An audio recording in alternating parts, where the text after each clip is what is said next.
Welcome back to the Fixed Ops Roundtable. I'm Sarah Vantine here with Ted Ings. Today we are at Schaumburg Kia, part of Rohrman Automotive Group. And Ted, Ryan Rohrman is here with us today, and it's an exciting opportunity. Yeah. Well, I'm very grateful to you. Thank you for having me, sir. Yeah, thanks for having me on the show. Looking forward to it. So we thought we'd talk to you a little bit today about leadership and vision, and Great. nobody better country than you on that.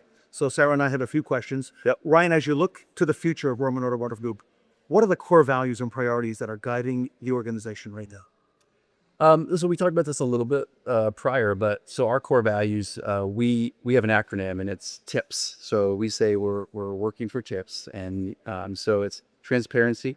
And everything we do, we want to be transparent. Innovation. This drives some of our vision for what we do with technology. Being personable, I think that's part of sales. Being able to talk and create friendships that last, for generations. And then being servant-minded, putting others before ourselves. So that is our DNA. It's who we are. We do a lot of touch points with our staff, and we almost start every single one of our, whether it's training or we're launching something, we start with that. Like, who are we, right? And it's like, what does it mean? And we make sure that everyone knows our mantra. So if you walk in to any of our 1,300 employees inside of our stores, like, as long as the person's been with us for at least 90 days, I would ask them, like, well, what is the purpose statement of the Rohrman Automotive Group? And they should say it's TIPS. It's or our 4 values, and our purpose statement is driving relationships and awesome experience. So we put those two together, and that defines who we are and it defines what we do at all times. Well, Ryan, speaking of relationships, Rohrman has shown a strong focus on people development. Yeah. Why is investing in employees such a critical part of your long-term strategy? I mean, it's this. I think this is true on a lot of businesses, but it's all about the people. You can sell whatever you want. If the experience is not fantastic, it's going to be a one-time sale, one-time service. And then that starts with the people. And so if you're not developing people, so every single year we come up with like a mantra or something that like gives us a vision for the year. So this year's, it's actually it's an equation. And so our equation this year is GP plus CP equals AS. And so I always start off like, what do you think GP stands for? Everyone says gross profit. It's not. It's a greater people.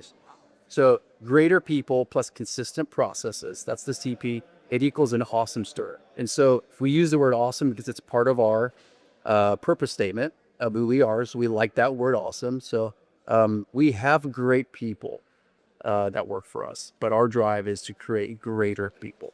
And so we really lean into that equation, specifically this year. That's new for this year.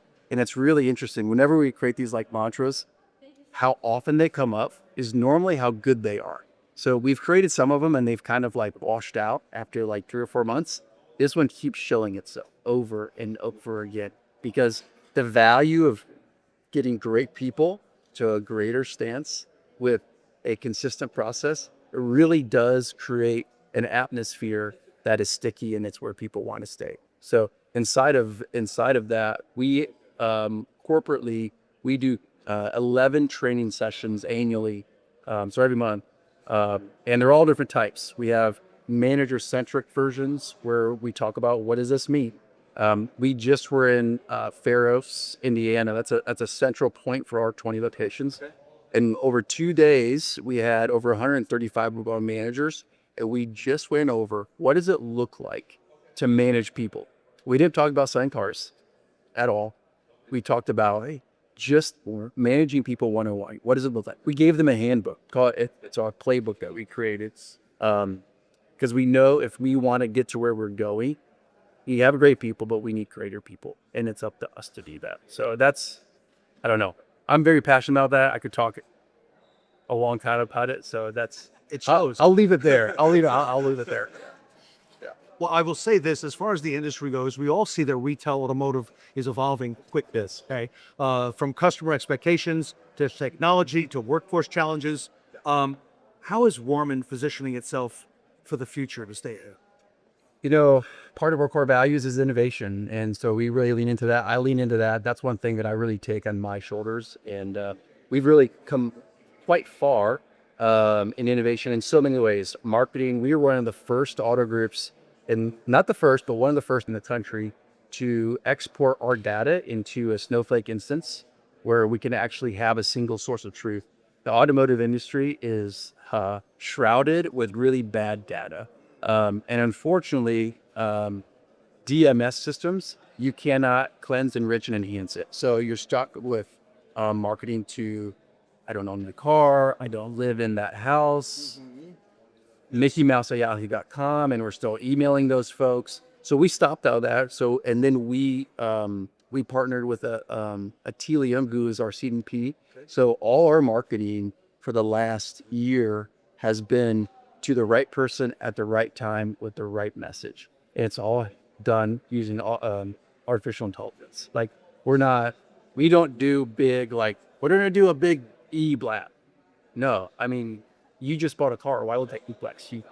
So I think that's really driven us forward in just efficiency in our marketing campaigns and efforts to make sure that the consumer experience is great. I think the other thing is just the innovation of technology inside and outside the showroom.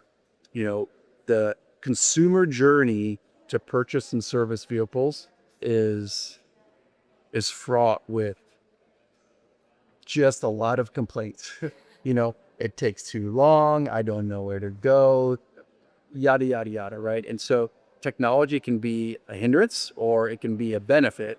And when used correctly and integrated into the right system, we see it moves us forward. I would go up against anyone in the country and say, what is, like, for instance, what's a good closing rate on all lead types? You know, the industry would say 12 to 18%. Reverse that. That means that 80% of everyone who reaches out to you is not buying a car from you. It's not that they're not buying a car, they're just not buying it from me. So in terms of marrying innovative marketing with innovative tools, we're now well over 30% on our close rates. And at first I thought that was the goal, and there's still so much more there. It's meeting the consumer where they want to be, and innovation and technology, it helps you do that. It's just, you have to know what you're looking for, and then you need to know how to put it all together. There's nothing worse than having all the technology in the world, but you have 15 dashboards that you have to log into to utilize it. Yes. That's terrible, because you're not going to use them all. You're going to use the two that are your favorite, you know? So, yeah. Exciting stuff. It's good. Yeah, love it. Yeah. Ryan, it's so incredible to be here at Schaumburg Kia. We can just see the intentionality and the attention to detail that you have really focused on when it comes to the entire customer experience in both sales and service. And thank you for being part of this incredible day with us. Yes, absolutely. Thanks for having me again. It's great. I'm Ted Ings with Sarah Vantine and Ryan Rohrman. We're here at the Rohrman Automotive Group, Schaumburg Kia. We will be right back.